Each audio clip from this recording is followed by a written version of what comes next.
طیبہ میں ہوئی بٹتا ہے باڑا نور کا۔ الحمدللہ رب العالمین والصلاة والسلام علی سید المرسلین، اما بعد فاعوذ باللہ من الشیطان الرجیم، بسم اللہ الرحمن الرحیم، الصلاة والسلام علیک یا رسول اللہ وعلى آلك وأصحابك يا حبيب الله، الصلاة والسلام عليك يا نبي الله وعلى آلك وأصحابك يا نور الله۔ بیٹھے بیٹھے اسلام بھائیو، مدنی چینل کے ناظرین، جنت میں لے جانے والے اعمال کتاب میرے ہاتھ میں ہے، جس میں 2000 سے زائد مستند احادیث ہیں۔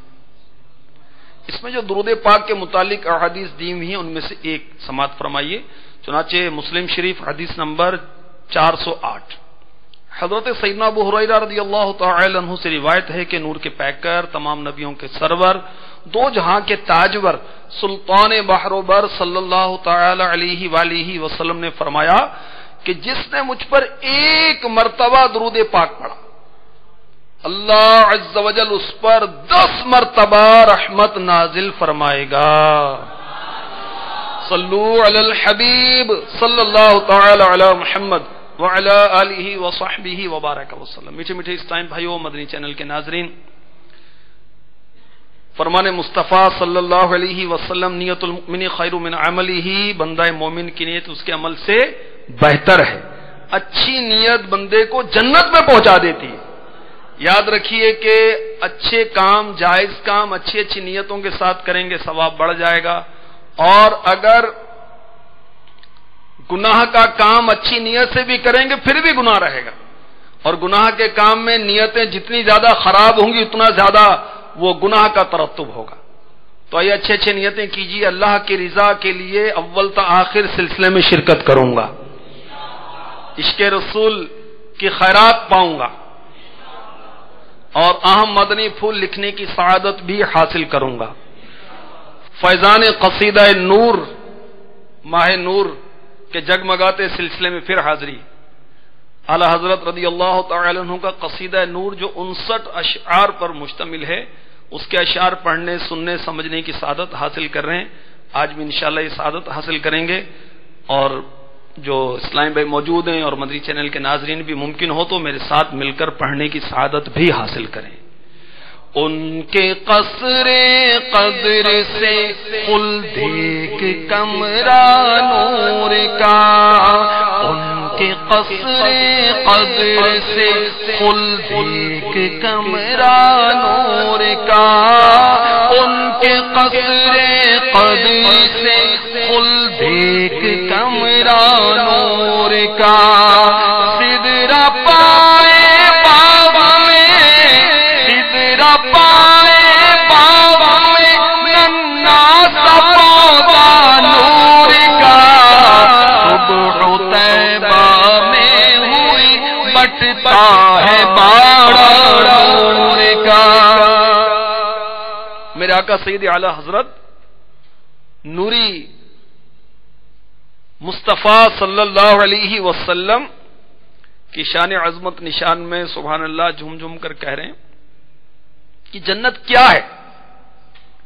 یہ جنت میرے آقا علیہ الصلوۃ والسلام کی عزت و عظمت کے محل کا ایک نورانی کمرہ ہے، اور سدرۃ المنتہا یہ کیا ہے؟ یہ سرکار مدینہ صلی اللہ علیہ وسلم کی شان و عظمت کے باغ کا ایک چھوٹا سا ننا منا پودا ہے۔ جس آقا علیہ الصلوۃ والسلام کا مکان اتنا بڑا ہے، اس مکان کے مکین کی شان و عظمت کا اندازہ کون کر سکتا ہے؟ اچھا، قدر کا مطلب عزت بھی ہے، اور قدر کا اگر کہیں گے دال کو زبر کے ساتھ کہیں گے تو اب اس کا مطلب ہوگا قضا، حکم الہی، تقدیر، اور مقدار کے معنی میں بھی ہے۔ سبحان اللہ۔ تو جنت کا ذکر کیا گیا، آئیے میں آپ کو بہشت میں لے جانے والے اعمال، بہشت کی کنجیاں. اس سے آپ کو عرض کروں جنت کے بارے میں، اس میں بہت ماشاءاللہ لکھا ہوا ہے. جنت کی تعداد 8 ہے. دار الجلال، دار القرار، دار السلام، جنت عدن، جنت ماوا، جنت خلد، جنت فردوس، جنت نعیم. جنت کی منزلوں کے بارے میں لکھا ہے کہ جنت کے 100 درجے ہیں اور جنت میں بڑے بڑے پھاٹک ہیں اور دونوں بازوؤں کے جنت کے دروازوں کے درمیان 40 سال کا فاصلہ ہے. اور جنت میں باغات ہیں اور درخت، ایسے ایسے درخت ہیں سبحان اللہ، ایسے ایسے باغات ہیں کہ کیا کہیے، اللہ دکھائے ہمیں. ان درختوں کے پتوں پر کلمہ طیبہ لکھا ہوا ہے، لا الہ الا اللہ محمد الرسول اللہ. اللہ تعالیٰ کا نام لکھا ہوا ہے، اس کے محبوب علیہ الصلوۃ والسلام کا نام لکھا ہوا ہے، اور یہ لکھا ہوا ہے کہ امت محمد بہت گناہ گار ہے اور رب محمد بہت غفار ہے، یعنی بخشنے والا ہے. اور جو اس کے پتے ہیں سبحان اللہ، اس کی چوڑائی مشرق سے مغرب کے برابر ہے. جنت کے جو درخت ہیں اس کے تنے سونے کے ہیں. جنت میں عمارتیں ہیں، یہ اینٹوں کی نہیں ہیں، سونے اور چاندی کی ہیں. جنت میں میٹھے پانی کی نہریں، شہد کی نہریں، دودھ کی نہریں، شراب کی نہریں سبحان اللہ. جنت میں چشمے ہیں اور جنتی ہمیشہ جوان رہیں گے، بوڑھے نہیں ہوں گے. جو ادنا درجے کا جنتی ہوگا اس کو 80,000 خدام اور 72 بیویاں ملیں گی. حوریں انہیں نغمے سنائیں گی، جنت میں بازار لگیں گے. اور جنت کی سب سے بڑی نعمت یہ ہے کہ جنت میں اللہ تبارک و تعالی کا دیدار ہوگا. بہشت کی کنجیاں، بہت کچھ اس میں جنت کے بارے میں لکھا ہوا ہے. اور سدرۃ المنتہا یہ کیا ہے؟ آئیے یہ بھی میں آپ کی خدمت میں عرض کرتا ہوں. صلو علی الحبیب صلی اللہ تعالی علی محمد. مفتی احمد یار خان نعیمی علیہ رحمۃ اللہ الکوی لکھتے ہیں سدرہ ایک نورانی بیری کا درخت ہے جس کی جڑ 6 آسمان پر ہے اور شاخیں 7ویں آسمان کے اوپر. اسے منتہا کیوں کہتے ہیں؟ سدرۃ المنتہا منتہا کیوں کہتے ہیں؟ نمبر 1، فرشتوں کے علم کی انتہا یہاں تک ہے، اس سے اوپر کی خبر کسی فرشتے کو نہیں. نمبر 2، حضور انور صلی اللہ علیہ وسلم کے سوا کوئی نبی یہاں سے آگے نہ تشریف لے گئے، اس لیے اس کو منتہا کہتے ہیں. نمبر 3، جبریل امی علیہ السلام جو تمام فرشتوں کے آقا ہیں، سید ہیں، سردار ہیں، ان کی انتہا یہی ہے، اس سے آگے نہیں بڑھ سکتے. نمبر 4، اس کو منتہا کیوں کہتے ہیں؟ سدرہ کو سدرۃ المنتہا.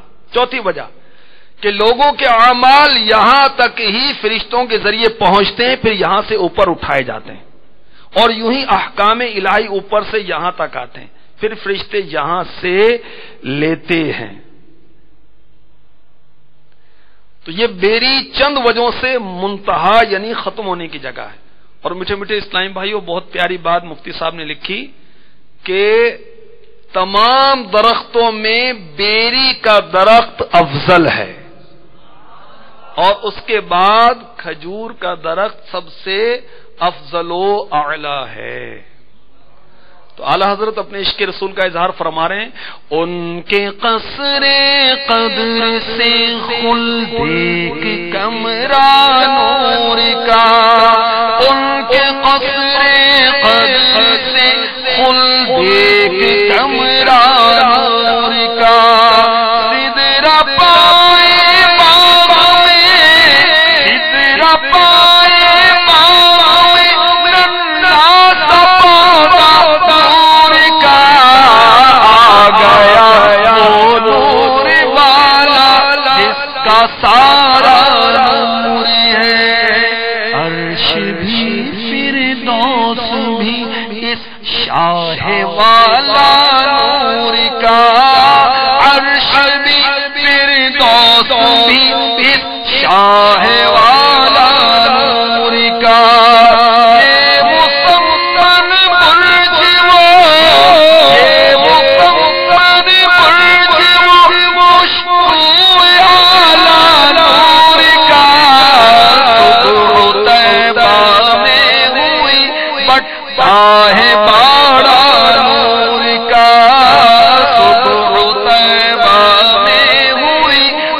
بٹتا ہے باڑا نور کا، صلو علی الحبیب صلی اللہ تعالی علی محمد۔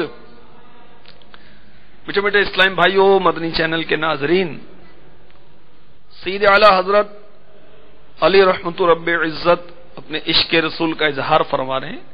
عرش معلی ہو یا جنت الفردوس ہو، جو 8 جنتیں آپ کو بتائیں، ان میں سب سے اعلی جنت کیا ہے؟ جنت الفردوس۔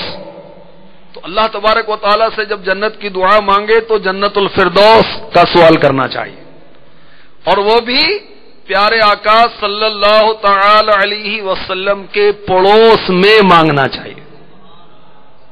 اللہ تعالیٰ قادر ہے تو اس سے کم کیوں مانگے؟ خوب مانگے اس سے، وہ دیتا ہے۔ جیسے بعض لوگ اولاد مانگتے ہیں، اللہ کے بندے اولاد مانگتا، اولاد صالح کیوں نہیں مانگتا؟ نیک اولاد کیوں نہیں مانگتا؟ اولاد مانگتا ہے، اولاد صالح بھی مانگی، عافیت کے ساتھ کیوں نہیں مانگتا؟ بعض وقت بچہ آتا ہے، ماں چلی جاتی ہے، یا آپریشن، اللہ اکبر، بہت آزمائش کے ساتھ ترکیب ہوتی۔ تو اولاد مانگے تو اولاد صالح مانگے، اور عافیت والی اولاد مانگے، نیک اولاد مانگے اللہ تعالیٰ کی بارگاہ سے۔ رزق مانگنا ہے، مانگے بھائی اللہ تعالیٰ سے، ہمارا رزاق اس سے مانگے، وہ مانگنے سے خوش ہوتا ہے۔ رزق حلال کیوں نہیں مانگتے؟ بقدر کفایت رزق مانگے، مگر حلال رزق حلال مانگے۔ مدنی ماحول میں آئیں، قافلوں میں سفر کریں، مدنی چینل دیکھیں، کو دینی مطالعہ کریں، عاشقان رسول کی صحبت اختیار کریں تو ذہن بنے نا۔ جب یہ کچھ نہیں ہے، برا ماحول ہے، برے دوست ہیں، برے چینل دیکھنے، برے وہ ڈائجسٹ پڑھنے، بری کتابیں پڑھنی ہے، تو پھر یہ ذہن کہاں سے بنے گا؟ بہرحال اللہ تبارک و تعالیٰ سے جنت الفردوس کا سوال کرنا چاہیے۔ عرش کیا ہے؟ سایہ عرش کس کس کو ملے گا؟ یہ مکتبۃ المدینہ کی شائع کردہ کتاب ہے، اس میں اگر پڑھیں گے تو آپ کو معلوم ہوگا۔ تو عرش کیا ہے، اس کے بارے میں سلسلہ فیضان ہدایت کے بخشش میں بھی عرض کیا گیا، پھر عرض کیا جاتا ہے۔ کتاب العظمہ حدیث نمبر 198، حضرت ابن عباس رضی اللہ عنہما فرماتے ہیں، وہ کرسی جو آسمانوں اور زمین کو محیط ہے، قدموں کی جگہ ہے، اور عرش کی مقدار کا کوئی اندازہ نہیں کر سکتا سوا اس کے جس نے اس کو پیدا کیا ہے، اور تمام آسمان گنبد کی طرح ہے۔ اور سنن ابو داود حدیث نمبر 4726، پیارے آقا علیہ الصلوۃ والسلام کا ارشاد ہے کہ اللہ تعالیٰ کا عرش تمام آسمانوں زمینوں کو گنبد کی طرح محیط ہے۔ الجواقیت والجواہر میں لکھا ہے، جس کا خلاصہ ہے کہ عرش تمام ممالک میں سب سے اعظم ہے اور بلند رتبہ ہے۔ ہم غور کرتے ہیں، اوپر ہوا ہے، اس کے اوپر آسمان ہے، پھر ہمارا وہم 7 آسمانوں سے ترقی کرتا ہے، اوپر کرسی ہے۔ جب کرسی سے ترقی کرتے ہیں، دیکھتے ہیں اس کے اوپر عرش ہے جو مخلوقات کی انتہا ہے۔ تو بہرحال سایہ عرش کس کس کو ملے گا، اس میں آپ دیکھیں گے تو عرش کے بارے میں بھی آپ کو معلومات حاصل ہو جائیں گی۔ صلو علی الحبیب صلی اللہ تعالی علی محمد۔ طیبہ میں ہوئی بٹتا ہے باڑا نور کا۔ ابھی جو آپ نے سلسلہ ملاحظہ فرمایا، اس کے بارے میں اپنے تاثرات اور مدنی مشورے 0312492138 اور 03012612 پر SMS یا feedback@madanichannel.tv پر میل کر سکتے ہیں۔